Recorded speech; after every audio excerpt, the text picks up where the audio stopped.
आर्थिक, धार्मिक, सांस्कृतिक या सर्व क्षेत्रांच्या बद्दल आपली नापसंती व्यक्त करतायत, त्याबद्दल खेद व्यक्त करतायत, उद्विग्नता व्यक्त करतायत. असं का होत आहे? आमच्या बोलण्यात आणखी एक विषय मगाशी आला होता, तो असा होता की एकीकडे या पिढीची, या लिहिणाऱ्या लोकांची ही उद्विग्नता, आणि दुसरीकडे आजही महाराष्ट्रामध्ये ठिकठिकाणी सेवाभावी तरुण काम करीत आहेत. त्यांची नावं माहीत नाही आपल्याला, ते काय प्रकारची सेवा करतायत हे ठाऊक नाही. काही प्रसिद्ध झालेल्या लोकांची सगळ्यांना माहिती असते, जसं की अभयभंग हे आपल्याला माहिती आहे. पण अभयभंगांसारखं काम करणारी, दूरच्या ठिकाणी राहणारी, थंडी वाऱ्यात कुठल्याही जीवनाच्या ज्या काही आवश्यक गोष्टी नाही आहेत अशा परिस्थितीत, किंवा मेळघाटामध्ये आमचे रवी कोल्हे वगैरे जे लोक आहेत ते हे सगळे काम करतात. म्हणजे ही पिढी, या पिढीमध्ये एक आणखी अशी पिढी आहे की जी भोवतालच्या या समाजातल्या वेगवेगळ्या संकटांना तोंड देत, त्यांच्याशी सामना करत या समाजासाठी झगडत आहेत, लढत आहेत, आपल्या पातळीवर काम करत आहेत. हाही भाग आहे. 1960च्या सुमारास जेव्हा आम्ही सगळे साठोत्तरी म्हणतो स्वतःला, हे 60च्या दशकात जे लोक साहित्य लिहायला लागले ते साठोत्तरी, आणि हे आत्ताचे आहे ते नवोदोत्तरी. एवढा साहित्यातला जो काही मास्तरीचा अभ्यास आहे तो हा आहे. म्हणजे आम्हाला शिकवायला जेव्हा लागतं तेव्हा काहीतरी कालखंड पाडावे लागतात की नाही, एवढाच. कविताच असते केव्हाची असो. तर त्या काळामध्ये ह्या दोन प्रवृत्ती दिसल्या होत्या. त्या कशा ते सांगतो तुम्हाला. की एक होती बीटनिकांची पिढी. अमेरिकेमध्ये बीट जनरेशन म्हणून एक पिढी त्यावेळी उदयाला आली होती. त्या बीट पिढीचं म्हणणं काय होतं? विश्वास कशावरही नाही, कशावरही श्रद्धा नाही, हे सगळं फालतूच आहे एकंदरीत माणसाचं आयुष्य. मग काय करायचं? काही नाही, आत्मानंदात राहायचं. या आत्मानंदामध्ये राहण्यामध्ये दोन गोष्टी होत्या. एक होत्या ड्रग्ज, वेगवेगळ्या प्रकारचे मारिजुआना वगैरे सारखे ते घ्यायचे आणि आत्मानंदात राहायचे. आणि दुसरं भारतीय अध्यात्म. त्यामुळे बरेचसे लोक या दोनही आनंदासाठी, दोन प्रकारचे जे आत्मानंद आहे ते घेण्यासाठी भारतात येत होते, आलेले होते. त्यातला प्रख्यात कवी एलन गिन्सबर्ग नावाचा होता, तो भारतात आला होता. आणि त्या गिन्सबर्गने इथल्या पिढीला इतकं झपाटून टाकलेलं होतं की सर्व आमच्या भारतीय भाषांमध्ये त्याच्या कवितासारखी कविता लिहायला लागले लोक. ते बीट जनरेशनचा असा प्रभाव आमच्यावर पडला होता. या बीट जनरेशन बरोबर, म्हणजे जगात काहीच करण्यासारखं उरलेलं नाही, त्यामुळे काही करायचं नाही, त्याचबरोबर एक दुसराही पक्ष उदयाला आलेला होता या पिढीमध्येच. त्याला न्यू लेफ्ट असं म्हणतात. म्हणजे मार्क्सने जी क्रांतीचा विचार मांडलेला होता ती क्रांती झाली नाही, होऊ शकली नाही. मर्यादित प्रमाणात रशिया, चीन इकडे ते क्रांतीचे प्रकल्प उभे राहिले, पण अंतिमता काय झालं? ते क्रांतीचे प्रकल्प पूर्ण सिद्धीच गेलेले नाही, पोलादी चौकटीमध्ये अडकून पडले. या विचारांना भेदून पुढे जाऊन जगामध्ये खऱ्या अर्थाने परिवर्तन घडवलं पाहिजे असं मानणारी एक पिढी तरुणांचीच त्या काळात उत्पन्न झाली. तिचं नाव न्यू लेफ्ट आहे. म्हणजे एकाच काळात दोन परस्पर विरोधी अशा विचारांचे तरुण या 60च्या दशकामध्ये होते. दोन्हीचा स्वाभाविकच परिणाम होणार. त्यामुळे इकडे त्याचा एक परिणाम म्हणजे ज्याला आज आपण नक्षलवाद म्हणत असतो तो आहे, आणि दुसरा जो परिणाम आहे तो म्हणजे त्या काळातल्या अनेक ज्या सेवाभावी संस्था होत्या त्यात तरुणांची आघाडी होती. युवक क्रांती दल सारखी जी संस्था होती बघा, तुम्हाला आठवत असेल, समाजवादी विचाराची, अशा अनेक. आणि चळवळी, नंतर दलित चळवळ निघाली, दलित पॅन्थर हे नाव निघालं. जसं ब्लॅक पॅन्थर तिकडे होतं तसं हे दलित पॅन्थर. याचा अर्थ असा आहे की याच काळातल्या पिढीमध्ये एक पूर्णपणे निवृत्ती मार्गी विचार होता, तर दुसरा पूर्णपणे प्रवृत्ती मार्गी विचार होता. हे दिसतं आपल्याला. हाच प्रकार आजही आहे आणि तो आपल्याला दिसून येतो. म्हणजे एकीकडे समाजासाठी काम करणारे तरुण आहेत, तर दुसरीकडे या सगळ्या भोवतालच्या जगामुळे अत्यंत अस्वस्थ होणारे तरुण आहेत. आता याच्यातला एक भाग असा आहे की जे सेवाभावी लोक आहेत ते लिहिणारे नाही आहेत. म्हणजे ते काही लिहित नाहीत, ते आपलं सेवा कार्य जे आहे ते करतात. आणि जे लिहिणारे आहेत ते मात्र आपल्या भोवतालच्या जगाविषयीची जी उद्विग्नता आहे ती व्यक्त करतात.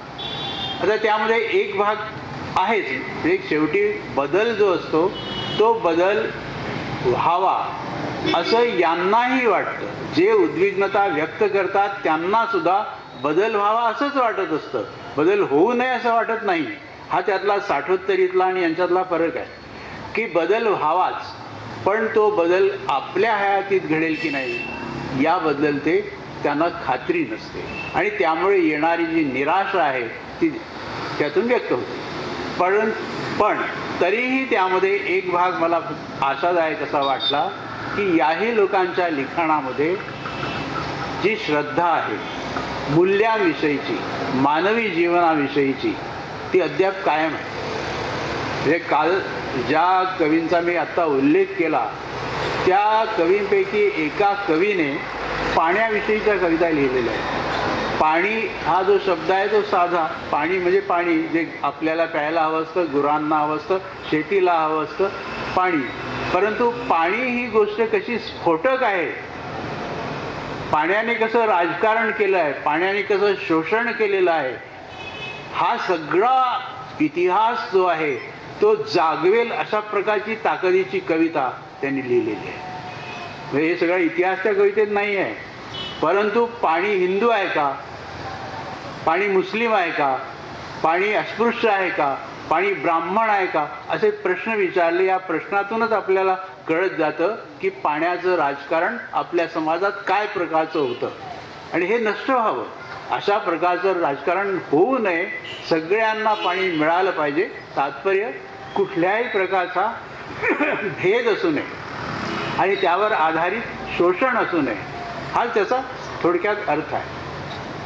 दुसरा एक कवी आहे श्रीधर नांदेडकर. आता या कवीचं नाव दिनकर मनवर. या नांदेडकरांची एक फार सुंदर कविता आहे. पूर्वी बाळ सीताराम मर्ढेकर हे कवी होऊन गेले आपल्याकडे आणि आपण त्यांना नवकवितेचे प्रवर्तक मानतो. तर त्यांनी एक कविता लिहिली होती, त्यातले एक वाक्य आहे की अजून बकरी पाला खाते, असं एक वाक्य आहे. अजून म्हणजे जरी महायुद्ध झालं, पहिला महायुद्ध झालं, दुसरं झालं, तरी सुद्धा जीवन जे आहे ते सुरू आहे. प्राण्यांचं सुरू आहे, माणसांचं सुरू आहे. हे जीवन जगणं काही थांबणार नाही आहे, संपणार नाही आहे.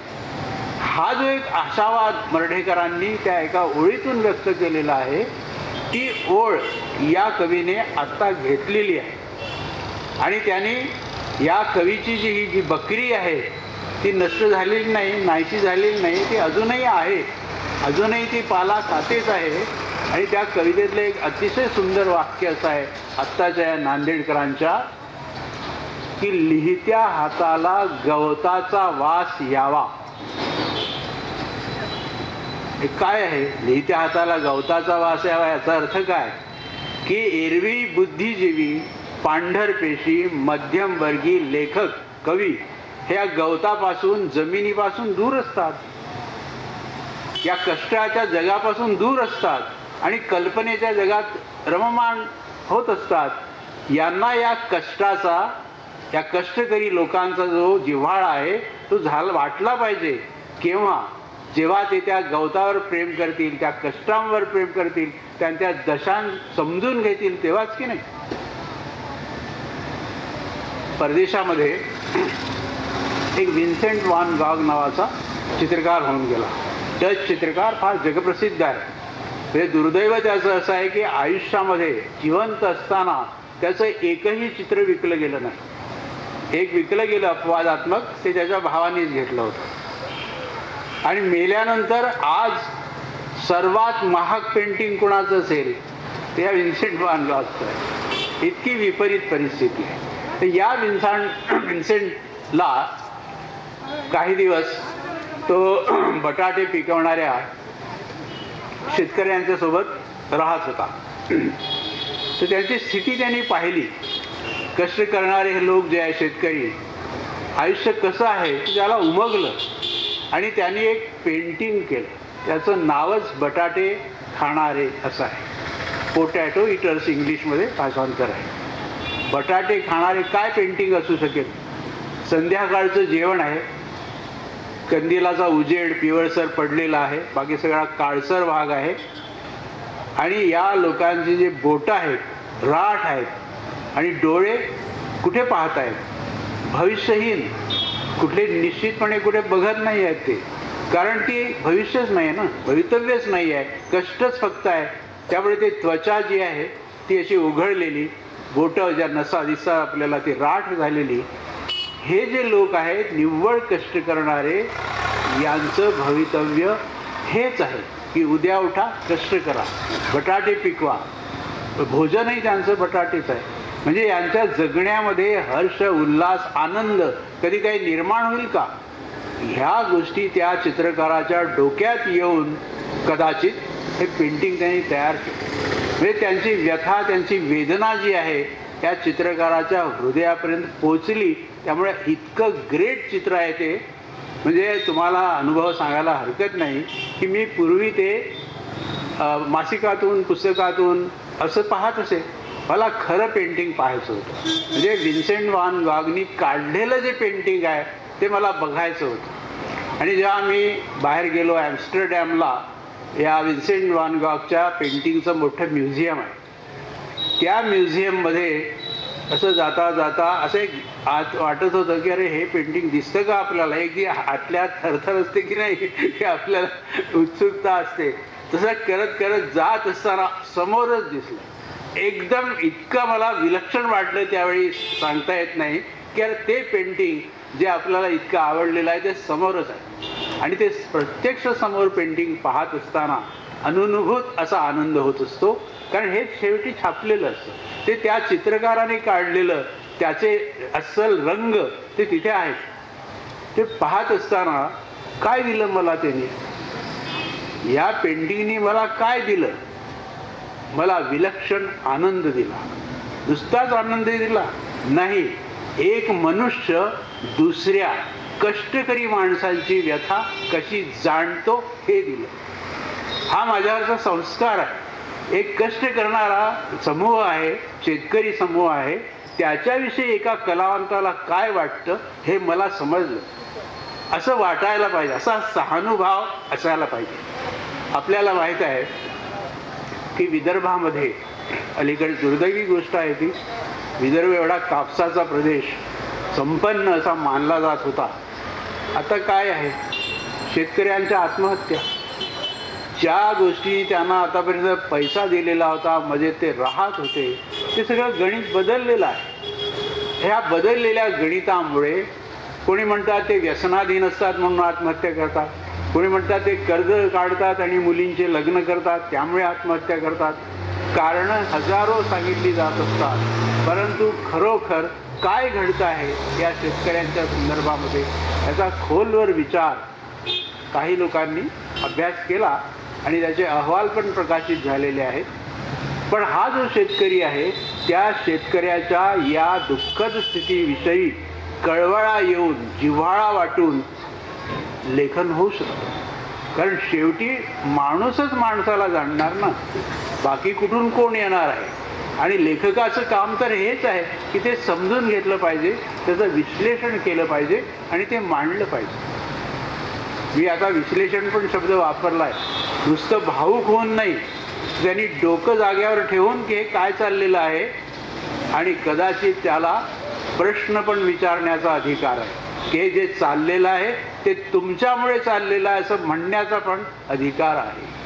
तुमच्या म्हणजे कोणाचा ते मी थोड्या वेळी सांगतो तुम्हाला.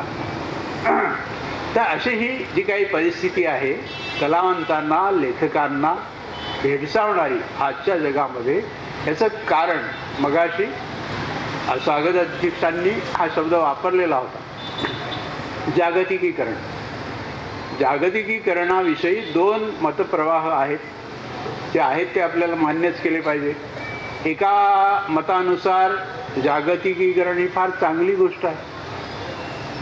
अतिशय चांगल्या चांगल्या गोष्टी आपल्याला मिळतील, जॉब्स मिळतील, आमची मुलं जगभर जातील, आशेची अशी स्वप्न आपण रंगवत असतो. आणि त्याप्रमाणे काही गोष्टी सांगतोय की आमच्या महाविद्यालयातली 32 मुलं अमेरिकेत गेलेली आहेत असं आपण अभिमानाने सांगू शकतो. किंवा संबंधती जी सिलिकॉन व्हॅली आहे तिकडे कोण आहे? सगळे भारतीय लोक आहेत. त्या भारतीय लोकांनी अमेरिकेचा हा जो काही नवा असा जो काही व्यवसाय आहे त्यामध्ये महत्त्वाचं काम केलं आहे. आणि आत्ताच मायक्रोसॉफ्टचा जो महत्त्वाचा अधिकारी कोण झाला आहे तो भारतीयच आहे की, हे सध्या परवा बातमी आली होती.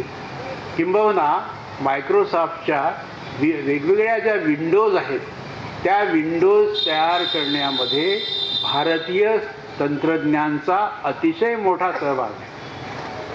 असंच सगळीकडे म्हणजे हे आपल्या दृष्टीने कसं आहे की आमच्या मुलांना एवढं मोठं जग मिळालेलं आहे, त्यांच्या विद्वत्तेची कदर होते आहे, मग कसं काय वाईट बा जागतिकीकरण असं विचारणारच.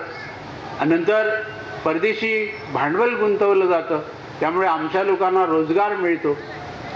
खूप कारणं अशी सांगितली जातात की ज्यामुळे जागतिकीकरण ही गोष्ट आपल्या फायद्याची आहे असं सांगितलं. काही गोष्टी आपल्याला पटतात पण सर्व गोष्टी पटत नसतात. याचं कारण असं आहे की दोनही बाजूने संवाद कसा एकट्याचा होत नसतो. मी बोलतोय आणि तुम्ही ऐकताय ही सभेपुरती परिस्थिती ठीक आहे, पण घरी जर असंच केलं तर चालेल का की आपणच बोलायचं? असं नाही होत ना. परस्पर संवाद पाहिजे की नाही. तो संवाद आहे का? तऱ्हेतऱ्हेचं नाना प्रकारचं परदेशातलं उत्पादन आमच्याकडे येतं, अतिशय आनंद आहे. आपल्याला मिळू शकतं. मेक्सिकोमधली मिरची कशी आहे आपण बघू शकतो, पण आमचे वाटाणे, आमच्या मिरच्या, आमची वांगी, आम्ही जे करतो ते जातं का परदेशात? आंबा जातो का? म्हणजे प्रश्न आहे. आंबा हळूहळू आता जायला लागला असं म्हणतात. परंतु थोडक्यात सांगायचं असं की हे दुहेरी नाही आहे, आदान प्रदान नाही आहे. एकाच बाजूने जणू काही भारत ही बाजारपेठ आहे आणि त्या बाजारपेठेमध्ये हे लोक नाही, हे ग्राहक आहेत आणि त्यासाठी हे सगळे इथे एक डम्पिंग ग्राउंड आहे असेही काही काही लोक शब्द वापरतात की भारत म्हणजे तिकडे आउटडेटेड झालेल्या गोष्टी इकडे आणून टाकायच्या. इकडच्या लोकांना ते अपूर्वाईच वाटते. हेही खरंच आहे, हे काही खोटं नाही, खरंच आहे. बा अशा वेळी आपण कसं म्हणणार की जागतिकीकरण ही फार सुंदर अवस्था आहे? या मतामतांमध्ये जाऊ द्या, बाजूला ठेवू आपण. त्याचा एक फक्त अर्थ मी असा लावला की जागतिकीकरण ही एक आर्थिक अवस्था आहे. या आर्थिक अवस्थेमध्ये मल्टीनॅशनल कंपन्या ज्या असतात त्या गुंतलेल्या आहेत आणि मल्टीनॅशनल कंपन्या याचा अर्थ केवळ अमेरिका नाही, कोरियासुद्धा आहे त्यामध्ये. म्हणजे जगातले अनेक देश आहेत की ज्यांच्या आता मल्टीनॅशनल कंपन्या आहेत आणि तिथे कोणतं एक राष्ट्र नाही, कंपन्या आहेत किंवा आत्ताच्या भाषेत सांगायचं म्हणजे कॉर्पोरेशन्स आहेत मोठाल्या. आता ह्या जे कॉर्पोरेट उद्योग आहे किंवा या कंपन्या ज्या आहेत त्या एका अर्थी आर्थिक सत्ता गाजवत आहेत. आपल्याचकडे नाही, जगभर कंपन्यांची सत्ता. पूर्वी इंग्रजांचं राज्य होतं, लोक म्हणायचे कंपनी सरकार आहे. हे दुसरं कंपनी सरकार आहे जे सध्या सुरू आहे. कंपनीच्या ऐवजी कॉर्पोरेट असं म्हणू शकतो, पण कंपनी सरकारच. आणि या कंपनी सरकारला जेवढ्या म्हणून गोष्टी हव्या असतात त्या पुरवणाऱ्या व्यवस्था आपोआपच तयार होतात. म्हणून आत्ताचे लोक एक आक्षेप आपल्या राजकारणावर घेत असतात. कोणता आक्षेप? तो असा आहे की आज कोणत्याही राजकीय पक्षाला काहीही विचारसरणी उरलेली नाही. विचारसरणीच नाही आहे, कारण विचारसरणी असून उपयोग नाही. ह्या नव्या मल्टीनॅशनल कॉर्पोरेट्स लोकांना सहाय्य करणे हीच फार तर विचारसरणी आहे, बाकी दुसरी काही नाही आहे. असा एक आक्षेप जबरदस्त रीतीनं घेतला जातो. त्याबद्दल युक्तिवाद असलेले लेख EPW म्हणून जे आहे, economic and political weekly off India आहे ना, EPW, त्यामध्ये लेख येत असतात या प्रकारचे, आणि त्यात दाखवून दिलेलं असतं की आमचे हे सगळे सत्ताधारी पक्ष असो की विरोधी पक्ष असो, ते आतून या कॉर्पोरेट्सना सामीलच असतात असं सांगितलं जात असतं, पुरावे दिलेले असतात. आदित्य मुखर्जी नावाचा आहे, त्यांनी बिपिन चंद्र यांच्याबरोबर भारताचे इतिहास लिहिलेले आहेत ना, आता मोठा माणूस आहे तो. तर त्याचा हा निष्कर्ष आहे की आमच्या आत्ताचं जे भारतीय राजकारण आहे ते भारतीय लोकांसाठी मुळे नाहीच आहे, ते या कंपन्यांसाठीच आहे. तर जेव्हा आपण थोड्या अशा वरिष्ठ तज्ज्ञ माणसांचा विचार ऐकतो तेव्हा आपल्याला आश्चर्य वाटायला लागतं की असं चाललेलं आहे. सूक्ष्मपणे आपल्या डोळ्यांच्या आणि कानांच्या पलीकडे अशा काही गोष्टी चाललेल्या असतील. यामुळे नवी पिढी जी आहे ती अस्वस्थ होते की जर भारतीय लोकांचं राजकारण मल्टीनॅशनल्सच्या सहकार्याचं असेल, या कंपनी सरकारच्या बाजूने असेल, तर मग भारतीय जनतेकडे कोण पाहणार आहे? इथे जर त्यांनी यायचं आहे, जंगलं तोडून टाकायचे आहेत, त्याच्या खालचं जे खनिज आहे ते बाहेर काढायचं आहे. याबद्दल एक कादंबरी प्रवीण दशरथ बांदेकर, चाळेगत नावाची कादंबरी आहे. या चाळेगत ही कादंबरी जर आपण वाचली तर लक्षात येईल की कोकण प्रदेश त्यांनी घेतलेला आहे, आणि या कोकणामध्ये जो आत्ता उत्पात सुरू आहे, मल्टीनॅशनलचा जो काय हैदव सुरू आहे, आणि त्याच्या जोडीला जे राजकारण आहे, दोन्हीचा त्यांनी सुंदर मेळ घातलेला आहे. आणि त्याच्या कादंबरीत असं त्यांनी दाखवून दिलेलं आहे की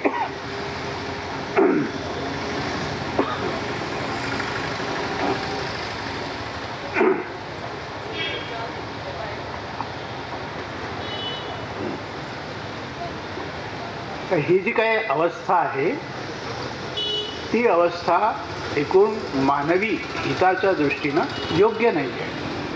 हे कादंबरीकार दाखवतो, हे त्याला जे काही दिसतं जाणवतं ते तो आपल्या कादंबरीमध्ये व्यक्त करतो.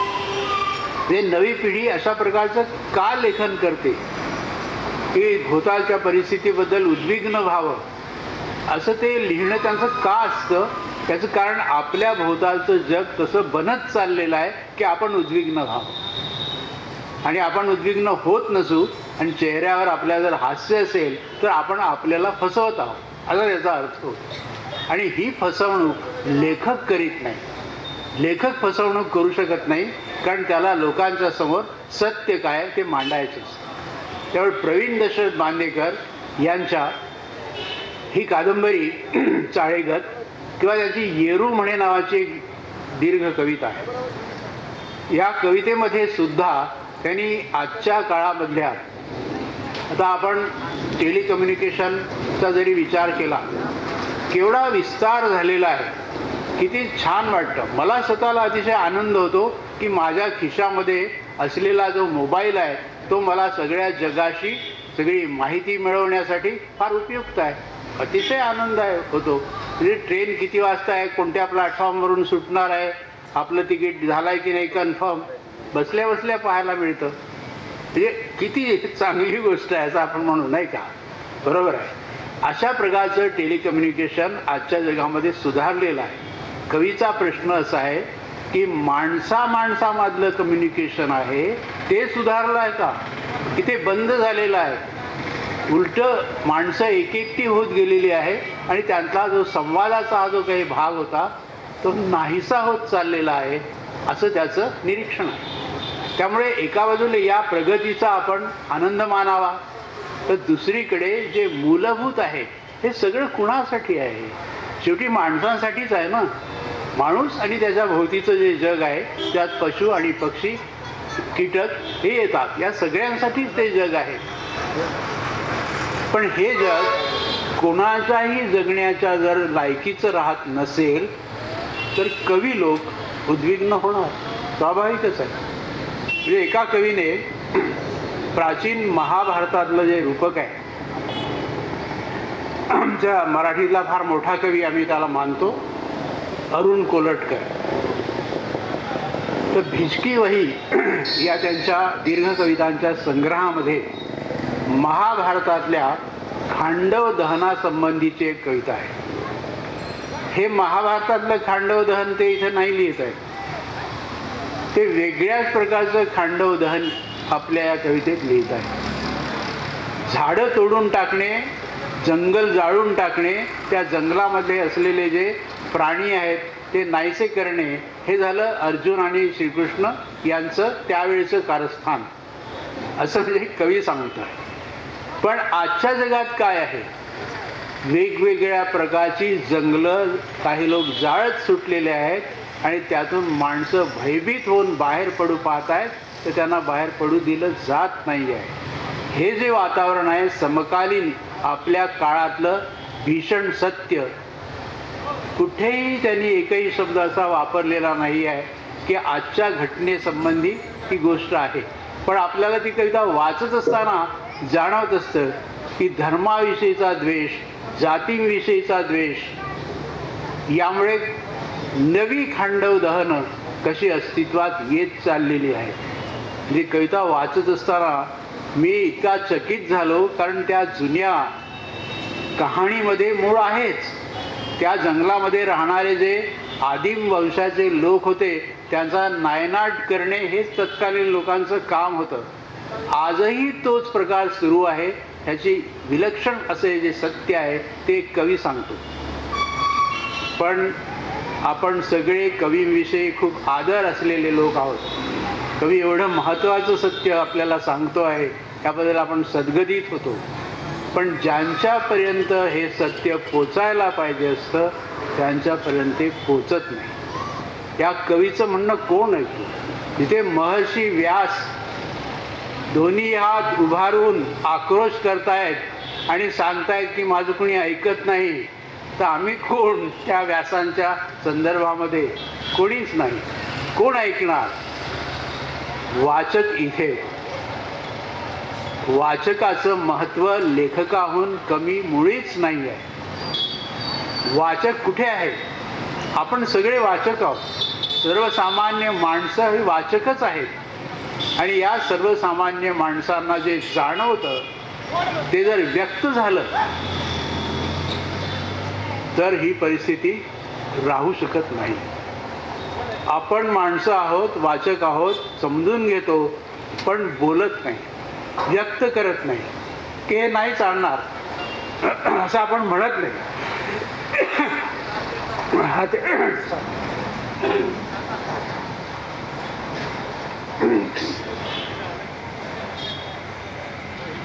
ते व्यक्त व्हायला पाहिजे असतं.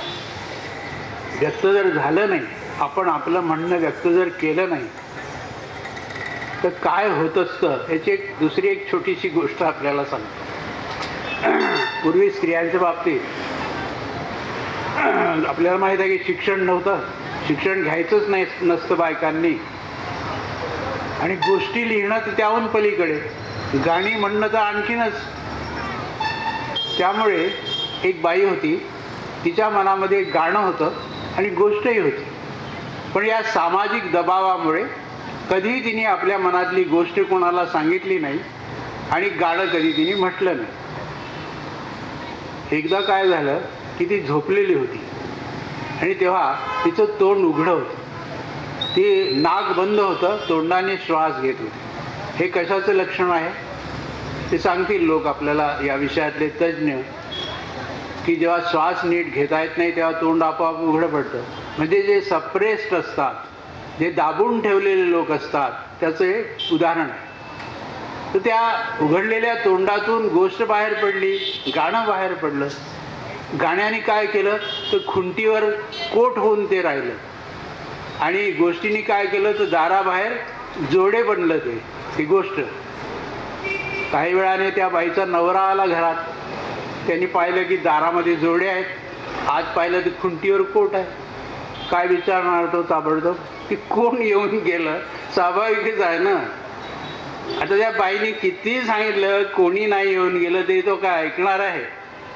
भयंकर भांडण झालं त्यांचं आणि मग तो रागारागाने देवळात झोपायला गेला. देवळामध्ये झोपलेला असताना तिथे त्या ज्योती होत्या, त्या एकमेकांशी बोलत होत्या आणि त्याने त्यांचं बोलणं ऐकलं. पूर्वी लोकांना सगळ्यांचं बोलणं ऐकू येत असे, आता माणसाचंच ऐकू येत नाही तर बाकीचं काय ते सोडा.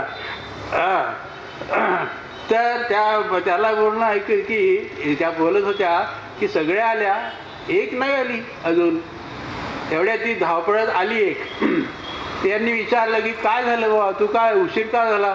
तर ती म्हणाली काय सांगू, आमच्या घरात नवरा बायकोचं भांडण झालं, नवरा घरातून निघून गेला, मग बाई तिकडे रडत बसली आणि मग उशीर झाला मला.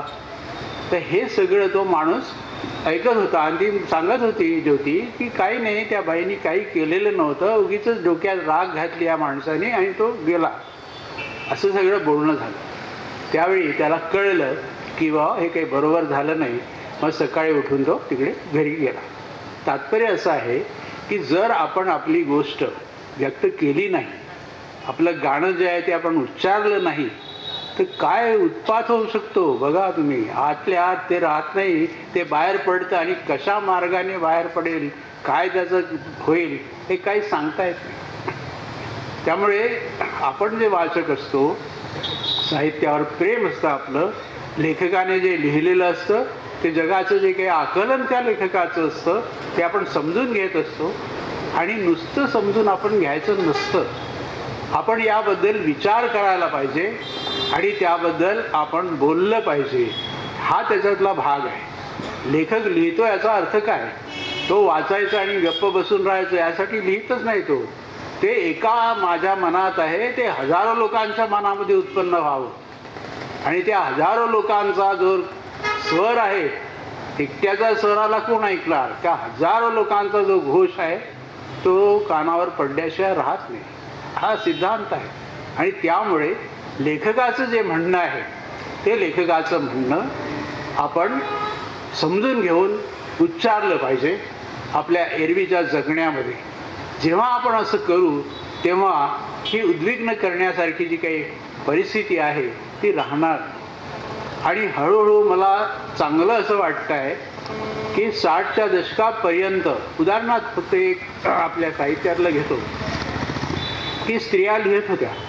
त्याही काळामध्ये अनुराधा पोद्दार, संजीवनी, शांताबाई शेळके ह्या कवयित्री होत्या मोठ्या, वृंदा लिमये, वृंदा लोकूर वगैरे वगैरे. तर यांचं सगळ्यांचं जे लिहिणं होतं किंवा त्याच्या आधीच्या ज्या काही स्त्रिया होत्या त्या फार मर्यादित वर्तुळात त्या जगत होत्या. पती, त्याची सेवा, मुलं, त्यांचं अपत्याविषयीचं प्रेम, जिव्हाळा, एकूण संस्कृतीबद्दलच्या ज्या काही ठराविक कल्पना असतात त्या सगळ्या जोपासत एका मर्यादित वर्तुळात लिहित होत्या. मग पुढे थोडं इंग्रजी प्रेम कवितांच्यामुळे प्रेमाचा भाग आला. मग जी काही एक विलक्षण अशी संवेदना माणसाला होत असते विशिष्ट वयामध्ये, त्याला आपण प्रेम म्हणतो. ते प्रेम व्यक्त करणं, त्या प्रेम व्यक्त करण्यामध्ये सुद्धा सगळे संकेत जे आहेत चाकोरीचे ते पाळणं, अशा त्या सगळ्या कविता लिहिल्या जात होत्या. परंतु हळूहळू असं लक्षात येऊ लागलं स्त्रियांच्या की आपण शेवटी दुय्यमच आहोत. एकूण समाज व्यवस्थेमध्ये पुरुष जो आहे तो प्रथम स्थानावर आहे, आपण दुय्यम आहोत, दुसऱ्या स्थानावर आहोत. ती जेवढी स्वतंत्र व्यक्ती आहे तेवढी स्त्री काही स्वतंत्र नाही आहे हे ध्यानात येऊ लागले. आणि त्याला मराठीमध्ये फार मोठ्या लोकांनी हा विचार हळूहळू आपल्या मनावर बिंबवला. म्हणजे लोकहितवादी आगरकर यांच्यापासून हा विचार चालत आलेला आहे, महात्मा गांधी. आणि मग 60च्या दशकाच्या जवळजवळ शेवटी जगभरामध्ये स्त्रियांची आंदोलनं होऊ लागली आणि फेमिनिस्ट मूव्हमेंट नावाचा एक भाग उदयाला आला. हे स्त्रीवादी चळवळ. त्या स्त्रीवादी चळवळीचा केंद्रबिंदू कोण आहे तर स्त्री हा आहे. स्त्री एक व्यक्ती, एक अस्तित्व. आधी ती व्यक्ती होती पण दुय्यम दर्जाची व्यक्ती होती आणि तिला काही स्वतंत्र अस्तित्व आहे किंवा नाही याची समाजाला काही चिंता नव्हती. पण या नव्या काळामध्ये विचारवंतांनी जो विचार मांडला तो स्त्रीला तिचं स्वतंत्र अस्तित्व आहे, तिचं व्यक्तिमत्व आहे आणि तितकीच ती दर्जाची आहे जितका पुरुष आहे. हा विचार, या विचारामुळे मराठी साहित्यामध्ये सुद्धा मोठा बदल होऊ लागलेला आहे हे आपल्या लक्षात येईल. की काही वर्षांपूर्वी प्रज्ञा पवार किंवा नीरजा यांच्यासारख्या कवयित्रींच्या ज्या कविता आपण धिरकावून दिल्या असत्या, हे असलं घरात नको, त्याचा काय परिणाम होईल असं वाटून, किंबहुना त्या काळात अशा स्त्रिया अशा प्रकारचं लिहिणं अशक्यच होत्या, ह्या लिहू लागल्या. एक सार्वजनिक घटना घडते, इतकी भेदक आणि मनावर परिणाम करणारी कविता प्रज्ञाने लिहिलेली आहे. एक सार्वजनिक स्त्रियांच्यावर अत्याचार होण्याची भयानक घटना घडते. सगळ्यांना मनातून हळहळ वाटत असते. परंतु आधुनिक काळामध्ये टी व्हीने काय केलेलं आहे, टी व्हीने काय केलं आहे, ती एक प्रेक्षणीय घटना बनवलेली आहे. प्रेक्षणीय घटना जेव्हा बनवली जाते तेव्हा लोक एन्जॉय करत असतात. आणि हे एन्जॉय करणं जे आहे ते एन्जॉय करणं माणसाची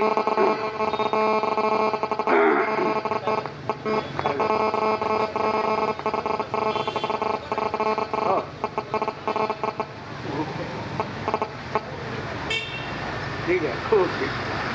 मोबाईल आता बाईल जवळ मी मोबाईल दिलेला आहे, त्यामुळे काही प्रश्न नाही.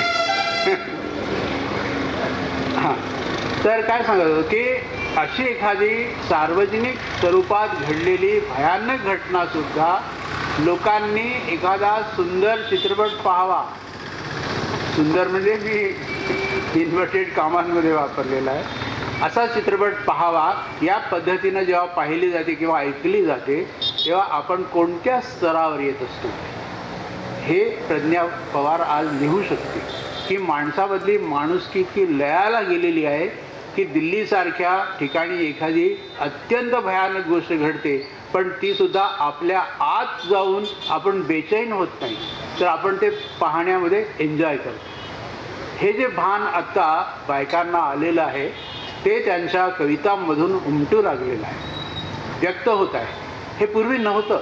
या खूप मोठा बदल जो झालेला आहे. अगदी 60च्या दशकात सुद्धा प्रभा आणि रजनी परुळेकर ह्या लिहितच होत्या, परंतु त्याच्या काळाच्या पुढे आत्ता नीरजा किंवा प्रज्ञा किंवा कविता महाजन ह्या स्त्रिया ज्या प्रकारचं काव्य लिहितात त्यात ही वास्तवाची धगधगती जाणीव त्यांनी व्यक्त केलेली, म्हणजे आपल्या भोवतीचं आपल्याला अत्यंत बेचैन करणारं असं वास्तव आहे. आणि ते वास्तव या स्त्रियांच्या साहित्यात येऊ लागलेलं आहे. मी तर असं म्हणत असतो अलीकडे की आताही आमचे हे तरुण मित्र सगळे आहेत, उत्तम कविता लिहित आहेत, काहीच प्रश्न नाही. पण तरी ज्या मुली आत्ता कविता लिहित आहेत, स्त्रिया जी कविता लिहित आहेत ती यांच्यापेक्षा सरस आहे. का बरं सरस आहे? कारण जे अनुभव आत्तापर्यंत व्यक्त होऊ शकले नव्हते, दडपून टाकलेले होते, ते सगळे व्यक्त होत आहेत. आणि हे व्यक्त होण्याचं स्वातंत्र्य त्यांना, एक स्पेस जी आहे, एक अवकाश त्यांनी शोधला आणि त्यातून ते व्यक्त करतात. त्यामुळे मराठी साहित्याची जी उंची आहे, जी समृद्धी आहे, ती या प्रकारच्या लेखनामुळे वाढलेली आहे. मी काय सांगतो असं आपल्याला वाटत असेल की फारच गंभीर प्रकारच्या साहित्याविषयी मी जास्त जागरूक आहे आणि बाकीचा नाही, तर असं नाही आहे. हा एक मध्यवर्ती असा जर साहित्य प्रवाह आपण मानला तर त्यामध्ये माणसांनी बेचैन होऊन जावं असं साहित्य लोकांनी लिहिलं, त्यात वाईट काही नाही. पण याचा अर्थ दुसरं जे साहित्य आहे मनोरंजन करणारं ते दुय्यम दर्जाचं, कनिष्ठ असं मी काही मानत नाही. म्हणजे मलासुद्धा साहिर लुधियानवी, शकील बदायुनी यांची गाणी आवडतात की, सिनेमांसाठी लिहिली की त्यांनी, आणि फार सुंदर गाणी लिहिली. कवी होते, मुळामध्ये ते उत्तम कवी होते. त्यामुळे साहिरचा तर आपण त्याचा हात धरणारा कवीच दुसरा झाला नाही. किंवा नंतरच्या काळामध्ये अगदी आत्ता कैफी आझमी त्यासारखे जे कवी होऊन गेले, किंवा जावेद अख्तर, ते हिंदी चित्रपटासाठी गाणी लिहिणारे लोक जे आहेत, सुंदर गाणी लिहित असतात. त्या प्रकारे मराठीत सुद्धा ग दी माडगूळकर, शांताबाई शेळके, सुधीर मोघे हे जे कवी लोक आहेत